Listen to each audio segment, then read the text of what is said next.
ہم دیکھیں گے، ہاں ہم دیکھیں گے، لازم ہے کہ ہم بھی دیکھیں گے، ہم دیکھیں گے وہ دن کے جس کا وعدہ ہے، جو لوحے ازل میں لکھا ہے، ہم دیکھیں گے، لازم ہے کہ ہم بھی دیکھیں گے، ہم دیکھیں گے۔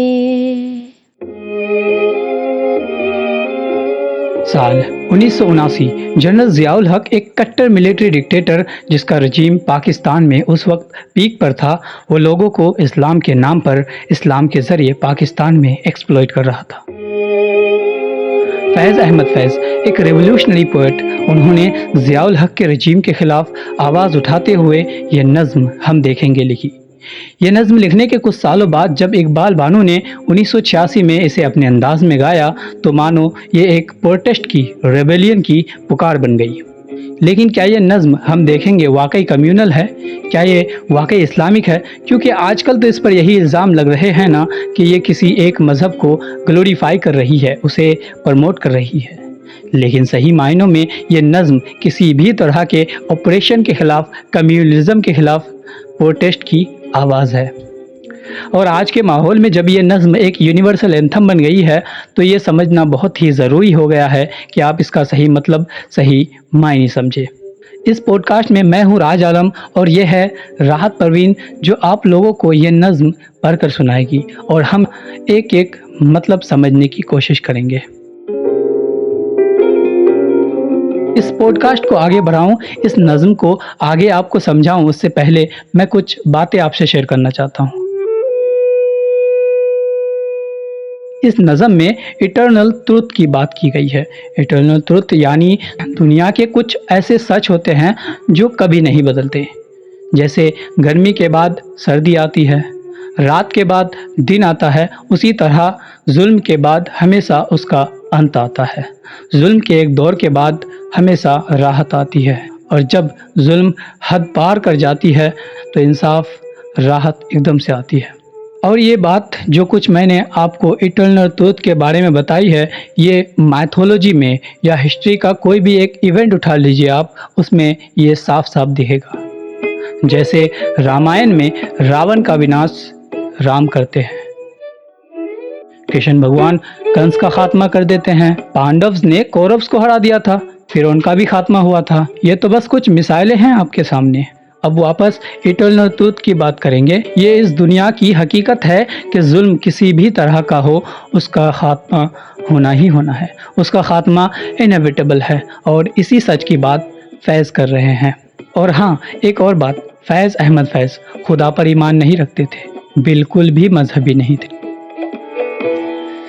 ہم دیکھیں گے، ہاں ہم دیکھیں گے، لازم ہے کہ ہم بھی دیکھیں گے، ہم دیکھیں گے وہ دن کے جس کا وعدہ ہے، جو لوحے ازل میں لکھا ہے، ہم دیکھیں گے، لازم ہے کہ ہم بھی دیکھیں گے، ہم دیکھیں گے۔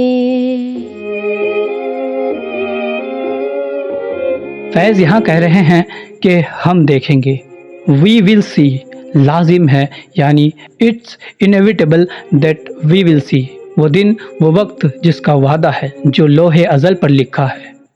جب ظلم و ستم کے کوہ گراں روئی کی طرح اڑ جائیں گے،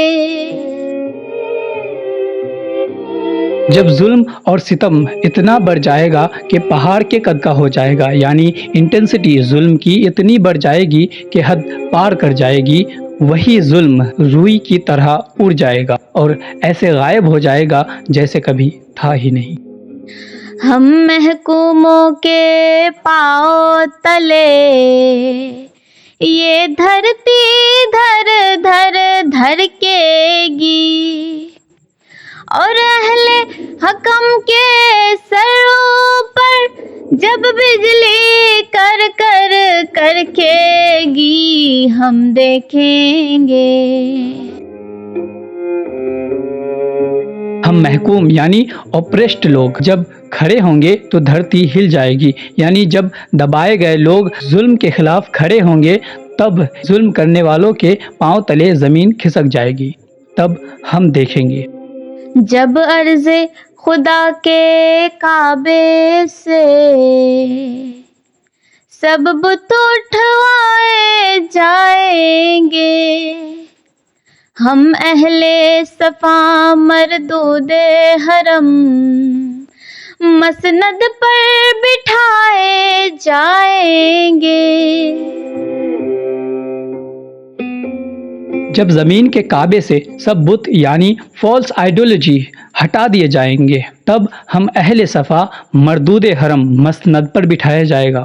اہل صفا یعنی پاک لوگ، صاف لوگ، پیور لوگ جو ظلم کے خلاف ہے، اسے مسند یعنی پاور پر بٹھایا جائے گا. بس نام رہے گا اللہ کا جو غائب بھی ہے حاضر بھی، جو منظر بھی ہے ناظر بھی. بس نام رہے گا اللہ کا جو غائب بھی ہے حاضر بھی. فیض یہاں اللہ کا ذکر ایک سمبل کے طور پر استعمال کر رہے ہیں جو سچائی اور انصاف کی نشانی ہے، یعنی ظلم کا انت ہوگا اور سچائی اور انصاف کا راج ہوگا. اٹھے گا انالحق کا نعرہ جو میں بھی ہوں اور تم بھی ہو، اور راج کرے گی خلق خدا جو میں بھی ہوں اور تم بھی ہو. ہم دیکھیں گے، لازم ہے کہ ہم بھی دیکھیں گے، ہم دیکھیں گے.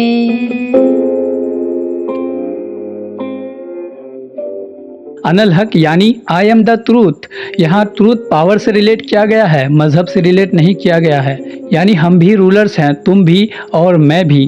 سنیے جاوید اختر اس بات کو، انالحق کی بات کو کس طرح سے پرسپیکٹو دے کے سمجھا رہے ہیں. گونجے گا انالحق کا نعرہ. یہ انالحق کا مطلب کیا ہے؟ انالحق کا مطلب ہے اہم برہم. یہ اسلامک تھاٹ نہیں ہے، یہ صوفیز نے شروع کیا تھا. انالحق جو ادویت کی فلسفی ہے کہ کریشن اور کریٹر الگ نہیں ہے، سب ایک. جو انسان ہے یا جو کچھ ہے وہ گاڈ کا ہی مینیفیسٹیشن ہے، اسی کا ایک روپ ہے. اس لیے کہ دو چیزیں ہی نہیں ہیں، سب ایک. یہ اسلامک تھاٹ نہیں ہے. اسلام میں، کرسچینٹی میں، جوڈائزم میں گاڈ جو ہے وہ ایک ماسٹر ہے، مالک ہے، ایک حاکم ہے، اور انسان رعایا ہے، جنتا ہے. وہ اس کے دربار میں ہے، وہ اس کی حکومت میں ہے، اور یہ اس کو دیکھ رہا ہے اور اس کے بارے میں فیصلہ کرے گا، یا تو اسے جنت بھیجے گا، دوزخ، ہیل، ہیون، جو بھی. لیکن یہ اور وہ ایک نہیں ہے، کریٹر اور کریشن ایک نہیں. یہ فلسفی جو ہے یہ ویدک فلسفی ہے کہ کریٹر اور کریشن ایک، جو صوفیز نے بھی لی. انالحق کا نعرہ صوفی لگاتے تھے فنڈامنٹلزم کے خلاف، ٹریڈیشنل ریگریسو ریلیجس انٹرپریٹیشن کے خلاف. اور سرمد نام کا ایک فقیر تھا اسی دلی میں جو انالحق کا نعرہ لگاتا تھا، اور انالحق کے نعرے کی وجہ سے اس کی گردن کس نے کٹوائی؟ اورنگزیب نے. اورنگزیب انالحق کے نعرے کے خلاف تھا، کہتا تھا یہ اسلام کے خلاف نعرہ، اس میں تو تم کہہ رہے ہو کہ تم اور خدا الگ نہیں ہو. پھر اورنگزیب اس کے خلاف ہو گئے. اس نعرے کی وجہ سے ایک صوفی کی گردن اورنگزیب نے کٹوائی تھی. تو آج جو لوگ انالحق کے خلاف بول رہے ہیں وہ اورنگزیب کی طرف سے بول رہے ہیں. ہم دیکھیں گے اس نظم میں فیض یہ ہرگز نہیں کہہ رہے ہیں کہ اسلام کا راج ہوگا یا اللہ کا. اللہ کو انہوں نے ایک سمبل کے طور پر، ٹروتھ اور جسٹس کے طور پر استعمال کیا ہے. یہ نظم ایک ایسی نظم ہے جو دنیا میں ظلم اور انیکوالٹی کے جواب میں ہمیشہ گونجے گا.